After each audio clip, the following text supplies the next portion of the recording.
Hey there guys, welcome back to Harman Art TV. So in today's video I'd like to talk about 5 inspirational abstract painters of 2021. So I hope you enjoyed this video.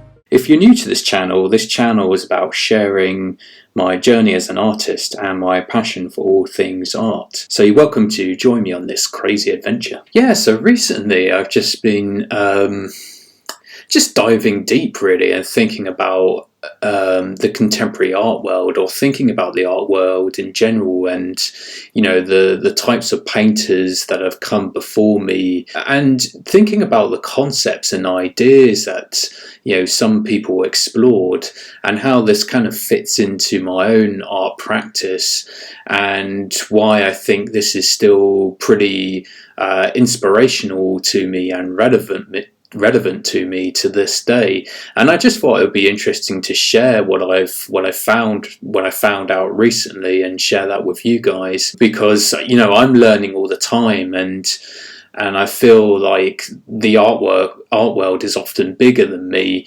and can teach me a lot of new ideas. So I thought I'd just share some of this with you. Yeah, so firstly, I mean, who are they? I chose 5 artists. They really intrigue me. So the first artist is Piermonderraine, and you know, you can see a lot of his examples here. And you know, you can also go to the places like the Tate Modern in London and see his artwork. But he was pretty pioneering in terms of his style. He took basic geometric shapes and primary colours to explore concepts of harmony, and these kind of geometric patterns. And he was also a contributor to the Dutch artistic the artistic movement De Stijl that originated in the Netherlands. And I just find, you know, this painter fascinating. Obviously, he's passed away now, but I feel for me what kind of inspired me about this artist is his open ideas about creating a kind of dimension on the 2D surface, about creating a space for your eye to enter, and and there is a kind of, I don't know, for me there's a kind of spiritual kind of presence to its work. It's very you know, in some ways I almost find it like some kind of code, like trying to decode like what's going on in his work and all these kind of patterns. And I think he really got me thinking about space and about color, and how to use color to break up space and create new ways of seeing. So his work has always been pretty inspirational for my own ideas, because I too am also always thinking about abstraction, and thinking about creating a space for the eye to enter, and not really always focusing on kind of representational imagery. So yeah, he's one inspirational artist of mine in 2021. Yeah, next we've got Hilma af Klint. I think that's how you pronounce it, but I could be wrong. And I recently discovered this artist. I don't know why. I think maybe her work popped up on Instagram, and I was just initially just blown away by its kind of symbolic presence. Like, I'll bring up like this image, for example. There's something really it's abstract in nature. It's not very representational to something that you can completely understand and know what that imagery depicts.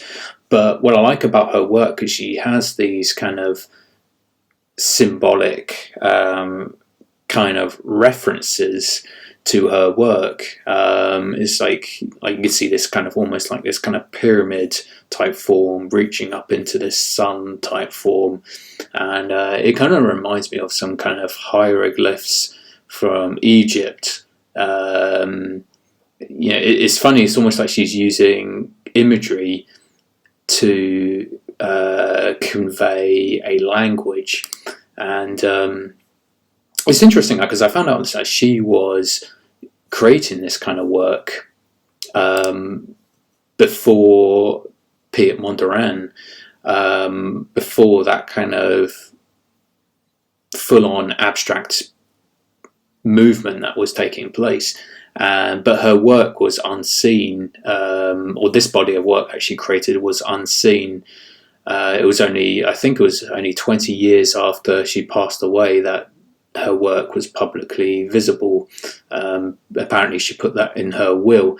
But what I found out quite interesting in her work is that apparently she left loads of notes, and she was really into kind of spiritualism.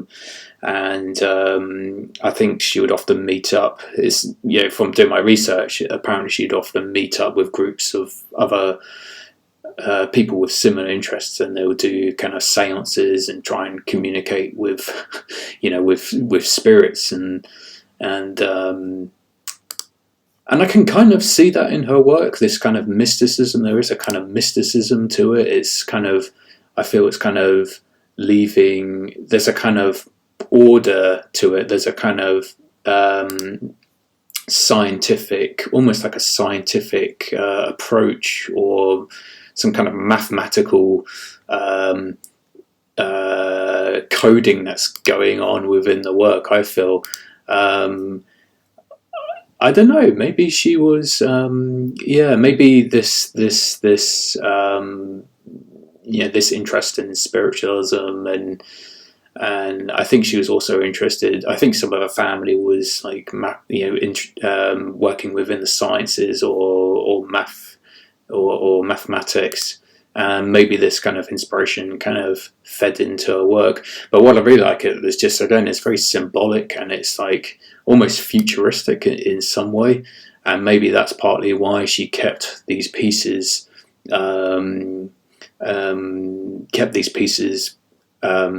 away from public eye for 20 years, because maybe during that time she was fearful that she would have been ridiculed, or kind of or received a lot of negative feedback for work. Maybe it was just too ahead of its time at that time. So yeah, she's pretty inspirational. The next one is Gerhard Richter. I think that's how you pronounce his name. Yeah, he was born in Germany, and his evolution started from working with photographs and then blurring the image, and then that eventually turned into trying to convey this kind of distortion through paint on canvas. Like here you can see it's like there's almost like like a kind of blurringness going on, almost like, yeah, I'll see if I can show you like a photograph. Yeah, because you got these photographs. I think he was photographing people, photographs of people, and then he would like blur the image, and then this eventually progressed onto into paintings where he was also trying to convey this kind of blurriness. But I think what I like about this guy's work is just the richness of the surface, the textures and the layers that's gone into these paintings. He's pretty inspirational as well. But I think, after digging through these artists, I think what strikes me is just the concepts, the ideas behind it, and how their ideas kind of evolved through their artworks. Because the more I think about it recently, the more I realise that it's not just the artwork, its beauty, its aesthetic, it's the kind of the journey that these artists have gone through, and the journey of their ideas, and how they've used these ideas to translate into their artworks. So that's pretty interesting, I think. Another artist I find inspirational, who I recently just discovered and got me thinking a lot, is this guy called Guo-Qiang. I hope that's how I pronounce his name. Guo-Qiang. I'm not too sure. And yeah, he's what I found really interesting about this guy's work is that he uses gunpowder to create these kind of paintings. And if you type his name on YouTube, you'll find he does a lot of like installational art. So he'll record his process, and it's just really fascinating to watch. Puts like this gunpowder on the canvas or paper, and then puts more paper on the top, and just sets a light to this gunpowder, and creates in an orderly way to create all these kind of patterns and movements. And like here you can see like a demonstration just of this, the gunpowder, being exploded, ignited on this canvas to create these imagery. Kind of like that. It's very kind of raw and very kind of direct. But I think what I discovered about his idea is that he was. I think what he's interested in, what I kind of took away from after doing my research, is that he's interested in this concept of destruction, and how kind of humans can be destructive. But from this destruction, he's trying to convey like a beauty to it, and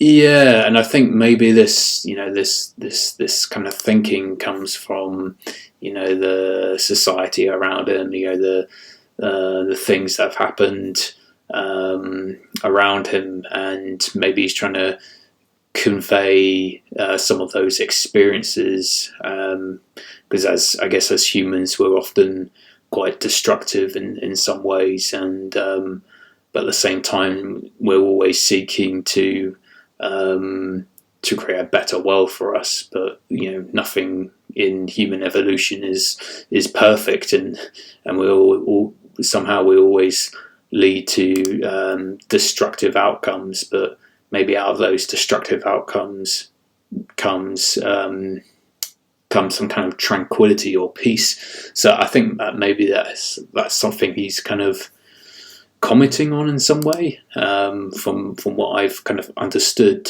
so far about doing my research. But his work is very interesting as well.